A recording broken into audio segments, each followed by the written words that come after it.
চাঁদাবাজি বন্ধ করতে উদ্যোগ নেবে বিরোধী দল, এমন আশ্বাস দিয়েছেন জামায়াত ইসলামের আমির ও বিরোধী দলীয় নেতা ডক্টর শফিকুর রহমান।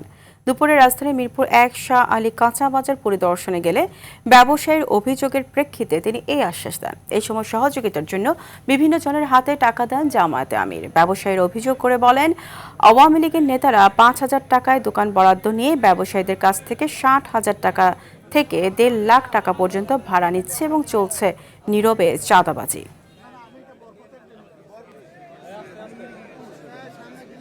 যেমন এই ঘরগুলো সরকারিভাবে দেওয়া হয়েছে, সরকারের ভাড়া হলো ৫,০০০ টাকা, কিন্তু মালিকরা ভাড়া নিচ্ছে ১ লাখ, কে কোনো ঘর প্রতি ১.৫ লাখ। এই মালিক কারা?